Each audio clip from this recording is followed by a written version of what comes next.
क्या आपने कभी सोचा है जब स्टॉक मार्केट ऊपर जाता है या नीचे गिरता है तब सबसे ज़्यादा पैसा कौन कमाता है? No, it's not always the smart investors और ट्रेडर्स। रियल पैसा तो वो कमाते हैं जो इस पूरे मार्केट के पर्दे के पीछे बैठे हैं। जस्ट इमेजिन, आप मार्केट में लॉस करो या प्रॉफिट, जब भी आप एक सिंगल शेयर सेल करते हो ना, तो कोई चुपके से आपके पॉकेट से 4 या 5 रुपए निकाल लेता है, एंड दैट टू बिल्कुल legally. Whether it's BSE, NSE, CDSL, grow या फिर बड़े बड़े म्यूचुअल फंड हाउसेस, ये बिजनेसेस मार्केट के डायरेक्शन पर नहीं, मार्केट के वॉल्यूम और आपके ट्रांजैक्शंस पर चलते हैं। इन्हें फर्क नहीं पड़ता कि निफ्टी रेड में है या निफ्टी ग्रीन में है, इनकी कमाई 24/7 चालू होती है। बट ये पूरे इकोसिस्टम काम कैसे करता है? कैसे कंपनीज IPO से लेकर म्यूचुअल फंड्स तक हजारों करोड़ रुपए कमाते हैं और मैनेज करते हैं, और उनमें से तगड़ा कट कैसे निकलता है? आज के इस वीडियो में हम इंडिया के $1 बिलियन कैपिटल मार्केट इंडस्ट्री का एक कंप्लीट नो नॉनसेंस ब्रेकडाउन करने वाले हैं। हम इस पूरे फाइनेंशियल इंजन को 6 डीप लेयर्स में समझेंगे, एक्सचेंजेस और डिपॉजिटरीज से लेके इन्वेस्टमेंट बैंक्स और एसेट मैनेजमेंट कंपनीज तक। अगर आप स्टॉक मार्केट के सिर्फ प्लेयर नहीं बल्कि पूरे गेम के मास्टरमाइंड बिजनेस मॉडल को समझना चाहते हैं, तो ये वीडियो आपके लिए है। So welcome to Yadnya investment academy. मेरा नाम है Isha, and before diving into the capital market industry, मैं आपको बताना चाहती हूँ कि हमारे वेबसाइट investyadnya.in पे 60% का डिस्काउंट चल रहा है। आप कूपन कोड रेड का इस्तेमाल करके ये डिस्काउंट अवेल कर सकते हो हमारे प्रोडक्ट्स जैसे कि स्टॉकोमीटर, फंडोमीटर और मॉडल पोर्टफोलियोज पे। So do visit our website and check out our products. So let's move on with the capital market industry. So what is basically a capital market industry? It is a network of financial institutions, intermediaries and platforms that connect entities जिनको पैसे की ज़रूरत होती है, जैसे कि governments या companies, and जिनके पास पैसे होते हैं लेंड करने के लिए। तो this is a network that connects both of these parties. तो ये एक्ट करता है as a engine for facilitating long term trading of assets like stocks and bonds. तो this is we can summarise this industry कि ये कैसे काम करती है। So the first layer that we have is the market infrastructure institutions. इसमें 3 basic categories में हम बांट सकते हैं। First segment is your exchanges, जैसे कि NSE, BSE जैसे एक्सचेंजेस। तो यहाँ पे वो करते क्या है कि डिजिटल मैच मेकिंग इंजन जैसे काम करते हैं between the buyer and the seller. It helps you to facilitate a trade. तो यहाँ पे how do BSE, NSE make money? तो there are 3 ways that they can make money. First is that they charge transaction fees, ये percentage of traded volume पे normally charge होता है। Then the next way is your colocation rent.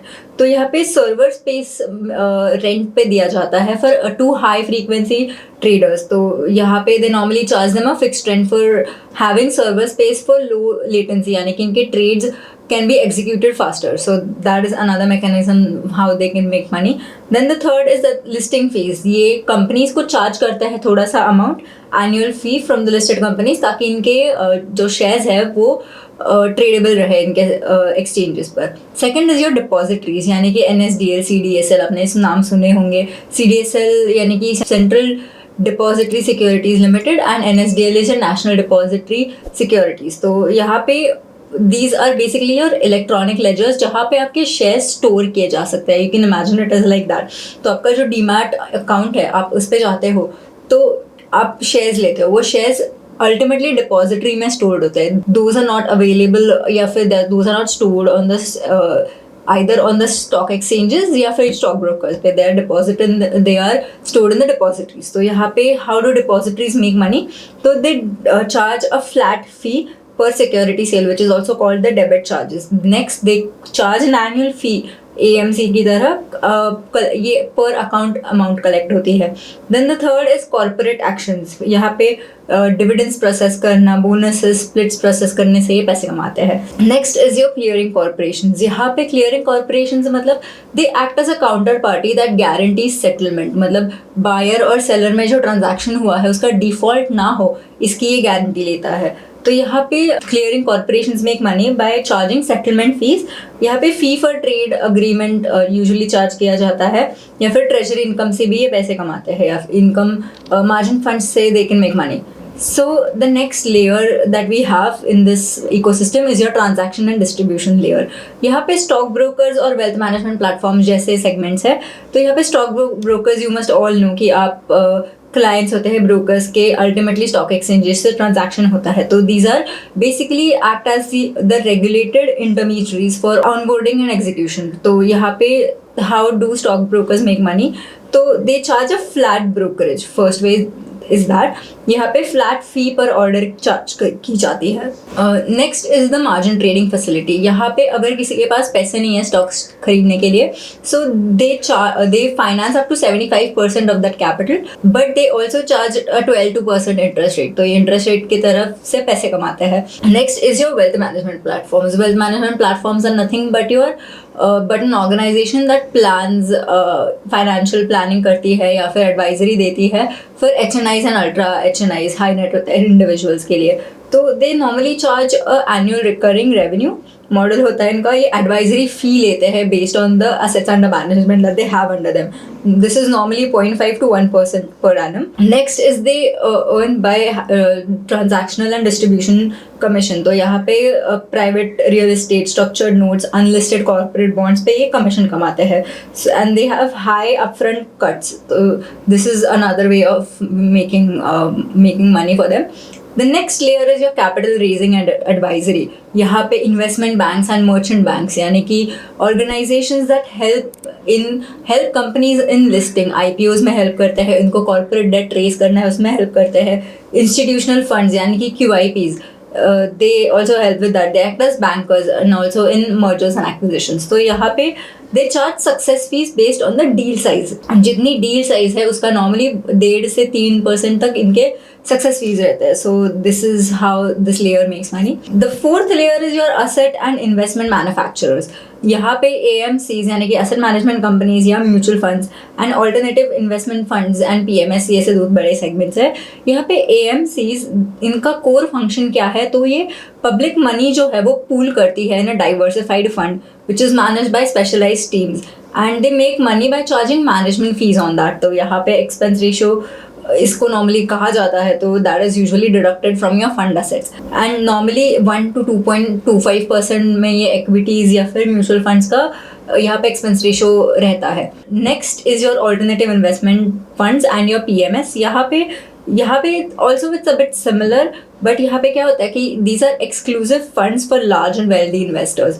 यहाँ पे minimum entry भी काफ़ी high होती है. यहाँ पे PMS की एंट्री होती है 50 lakhs एंड AIF की होती है 1 crore. And they have an interesting way of charging on the 2 and 2 rule. तो यहाँ पे दे charge a fixed management fee. Normally ये 1.5 से 2% में चार्ज की जाती है which is ultimately deducted from your total assets. यानी कि इनके असेट्स अंडर मैनेजमेंट कितने हैं उसका 2% तक नॉर्मली इनका फिक्स मैनेजमेंट फी होता है. And over and above that they also charge a performance based fee. ये 10 to 20% तक नॉर्मली इसका रेंज होता है. यहाँ पे अगर आपके hurdle rate normally which is around 8 to 10% इसके ऊपर ही आपके प्रॉफिट्स आए, so they then only these AIFs and PMS will be eligible to charge you performance based fee.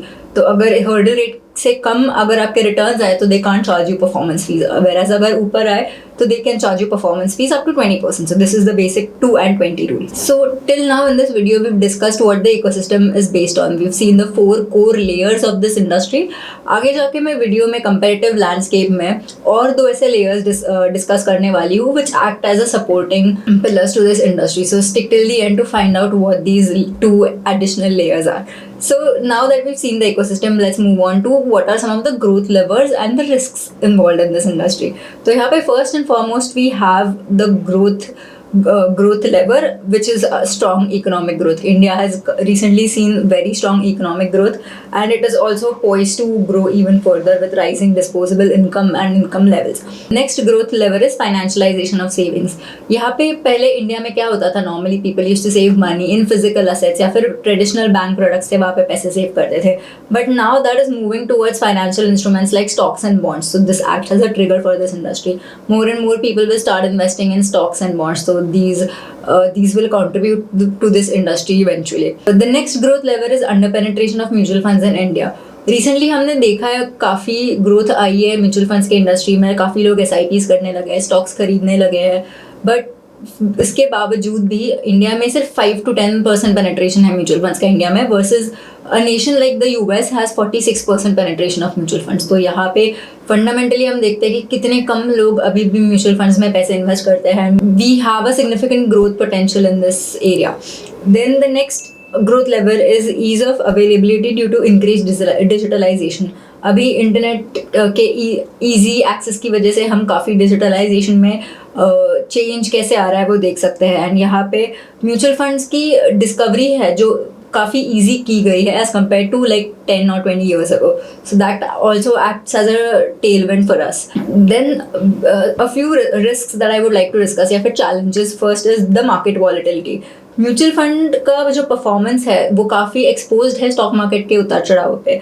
तो वी कैन सी नॉर्मली कि अगर मार्केट्स अच्छे से नहीं कर रहे, if there is sideways market और if there is a downward trend in the market, people normally stop their SIPs और they don't invest like they should do constantly. But अगर मार्केट भाग रहा है तो फिर people keep on making SIPs। तो यहाँ पे काफ़ी एक्सपोज्ड है ये वॉलेटिलिटी को mutual funds. So this is a key challenge that this industry is still trying to navigate. Another one is low investor awareness towards mutual funds। ये अभी भी एक स्ट्रक्चरल चैलेंज है despite mutual funds being pushed a lot recently. यहाँ पे अभी भी घरों में ट्रेडिशनल सेविंग्स एवेन्यूज है जैसे कि डिपॉजिट्स है, गोल्ड है, रियल एस्टेट है, those are still way preferred than investing in mutual funds. So these are the 2 key structural risks that this industry is exposed to। Next, coming to the competitive landscape में layer by layer यहाँ पे companies segment wise कौन से है discuss करूँगी। what are some of the key scale metrics that they have achieved ये भी हम देखेंगे।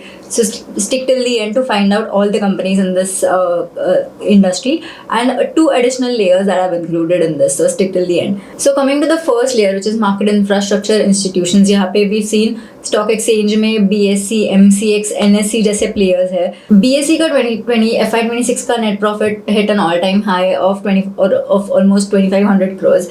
देन BSE का ऑप्शंस प्रीमियम में 28 to 34% शेयर है अभी। एंड NSE जो है that is a cash volume mode. यहाँ पे NSE 85 to 90% of cash market dominate करता है अभी तक। देन नेक्स्ट डिपॉजिटरीज में भी have CDSL and NSDL। CDSL का मार्केट कैप अभी 28,000 odd crores है एंड इसका CDSL में मोस्टली रिटेल अकाउंट्स एक्टिव है, around 77% of them.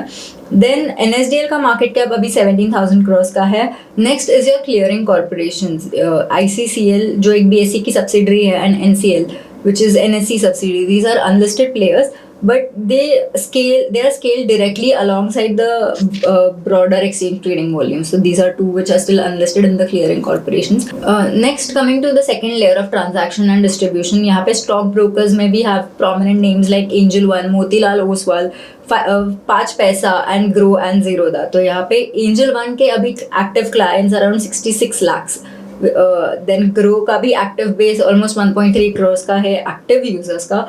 And even Zerodha का एक्टिव बेस इज 68 lakh और and mostly derivative traders Zerodha पे प्रेजेंट है।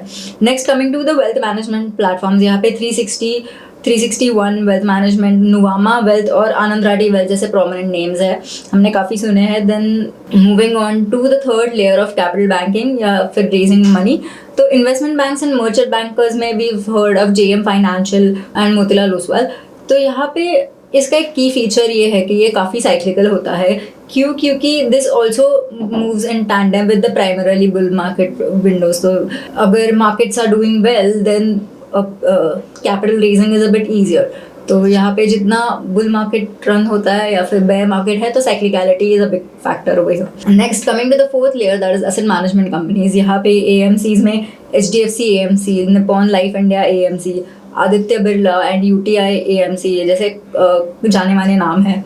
Next, in AIF and PMS, यहाँ पे लिस्टेड वेल्थ मैनेजर्स के इन हाउस ही होते हैं नॉर्मली, बट यहाँ पे 361 asset alternatives is a prominent name. Next, coming to the fifth layer which is the core back end infra which acts as a supporting layer in this industry. काफ़ी crucial role है इनका भी. So यहाँ पे the first category is your registrar and transfer agents. तो what they basically do is the manage the investor data and processing या data tracking में ये हेल्प करते हैं. यहाँ पे CAMS and KFin technologies are prominent names. तो यहाँ पे कैम्स का जो मार्केट शेयर है वो अभी ऑलमोस्ट 68% है of total Indian mutual fund industry in AUMs. तो KFin टेक भी इस सेगमेंट में है. And then the next is custodians and fund accountants. यहाँ पे Nuvama Asset Services is a key player यहाँ पे. So the next layer is your market intelligence layer. यहाँ पे credit rating agencies. You've heard names like CRISIL, CARE या ICRA. So what they do is basically credit worthiness company की assess करती है, financial health क्या है, इनके debt levels कैसे है, do they have enough cash flows to service that debt. तो so broader basis पे वो ये देखते हैं. एंड यहाँ पे ये 3 प्रोमिनेंट नेम्स है. क्रिसिल अभी ऑलमोस्ट 30,000 करोड़ का इसका AUM है. So we've covered what the capital markets industry ecosystem looks like, उसके ग्रोथ लेवल्स और चैलेंजेस हमने डिस्कस किए. And we've also seen the key prominent players in this industry. तो this was the conclusion of this capital markets industry. यहाँ पे पूरा blueprint और her up और डाउन से पैसे कैसे बनते हैं हमने डिस्कस किया. In a market crash and when the market has a bull run, ये पर्दे के पीछे हमेशा इंफ्रास्ट्रक्चर चालू ही रहता है 24/7. इंडिया में जो फाइनेंशियलाइजेशन ऑफ सेविंग्स और डिजिटलाइजेशन का बूम आया है, उससे एक बात तो बिल्कुल साफ है, ये सेक्टर अभी भी सिर्फ शुरू हुआ है और ग्रोथ के लेवल्स बहुत स्ट्रॉन्ग है. अगली बार जब आप अपने आप पर कोई ट्रेड प्लेस करो या अपने म्यूचुअल फंड पोर्टफोलियो देखो, तो सिर्फ अपना प्रॉफिट और लॉस मत देखना. ये देखना कि आपके इस एक्शन के पीछे बैठी कौन कौन सी कंपनी साइलेंटली प्रॉफिट कमा रही है. मार्केट में सिर्फ एक रिटेल प्लेयर बनने से अच्छा है इस पूरे गेम के बिजनेस मॉडल को समझना. Before ending this video I have a small quiz for you. I will give you some hints, try to guess कौन सी कंपनी है ये. हिंट नंबर 1 इज़ कि ये इंडिया की एक मैसिव म्यूचुअल फंड कंपनी है जहाँ पे रिटेल इन्वेस्टर्स के SIPs और पैसिव ETF सेगमेंट्स में बहुत तेज़ी से स्केल कर रही है. इंटरेस्टिंगली एक ज़माने में ये बहुत बड़े कंग्लोमरेट रिलायंस ग्रुप का हिस्सा हुआ करती थी. And the second hint is, आज ये कंपनी का जो पेरेंट ब्रांड है वो इंडिया से नहीं है बल्कि वो जापान से है. इस कंपनी का नाम का जो पहला वर्ड है उसका लिटरल मीनिंग जापान होता है. So try to guess this company. And on this note, I end this video. Don't forget to like, share, subscribe and comment and let us know what more industries do you want us to cover. Thank you.